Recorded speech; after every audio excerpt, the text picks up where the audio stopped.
Here we are talking with Mr. Gankhuyag, the CEO of the Art Financial Group. So my first question will be the establishment of the new Ulaanbaatar Chamber of Commerce. So why was there a need to establish such an entity besides the National Chamber of Commerce of Mongolia? Well, there are many different business associations in Mongolia, and some of them are big, some of them are more discreet, some of them represent specific business interests, and we felt that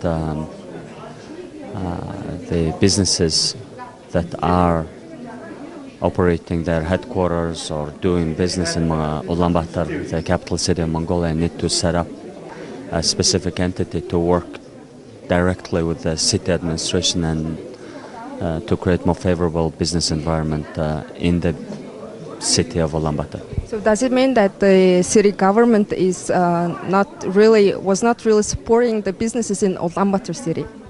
Well, I think city administration and businesses had some distant and very isolated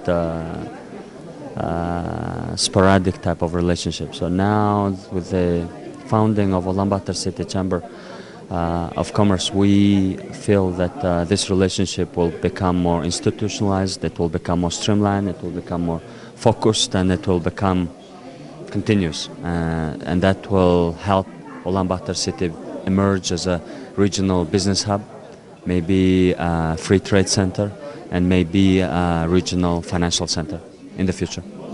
So my next question will be, what will be the visions for the capital market of Mongolia? Because yesterday's panel was really heated up. So what visions do you see for the capital market? Will there be more equity funds or mutual funds, for example, pension funds? Well, I think the idea is to promote the capital markets in Mongolia, and specifically in Ulaanbaatar City. So, as I said previously on UBC City Chamber of Commerce, one of the pillars of the development of the city, one of the pillars for the vision is the capital markets. Right now we see a panel discussing the future vision for Mongolia, but then if you look at Mongolia, you can look at Mongolia as Ulaanbaatar, city-state, and then isolated islands or provincial centers, 21 provinces. So we can take a view that Ulaanbaatar city itself is a city-state, and then we can look at the development of city-states such as Hong Kong and Singapore. And then we will identify that the financial services centers are inexplicably linked with the city-states.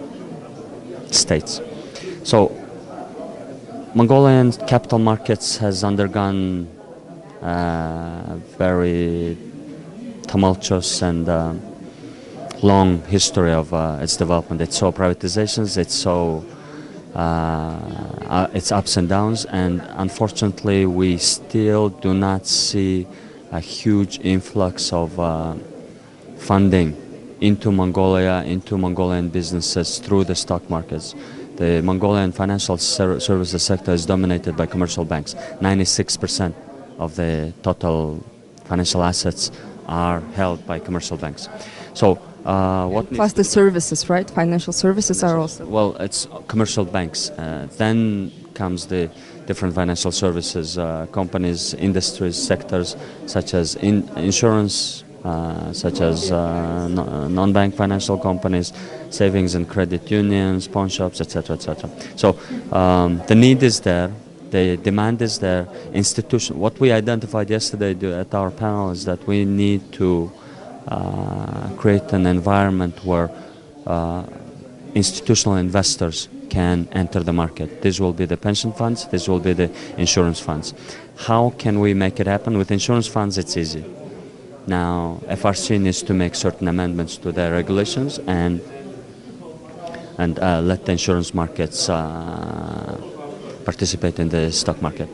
On the pension, we need reforms that have to be initiated by the government. And as we heard yesterday, the government has already initiated certain initiatives in this direction. The working group has been set up and hopefully will be witnessing some positive changes. You saw Elbek president of Mongolia, speaking, and he says, please list your companies on the capital markets.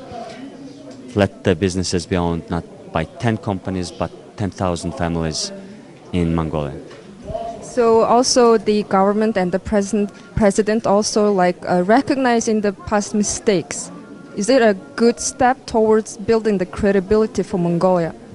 Well, I think it is important to analyze our past successes and past mistakes, and then we need to learn and build upon our successes and failures, and try to not to repeat our failures. So the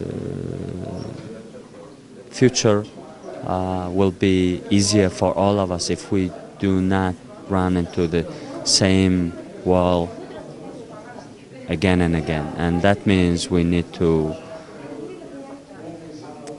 make that analysis, make it public, admit our mistakes publicly, discuss it, make it publicly acceptable notions, and then I think everyone will have a better time going forward in terms of implementing our visions, our strategies.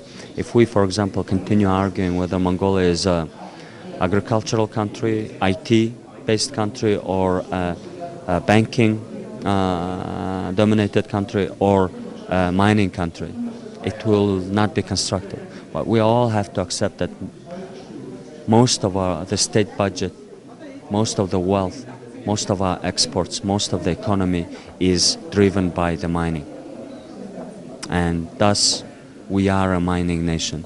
And if we accept that, it will be easier for all of us to do business here. Okay, thank you for your time today. Thank you.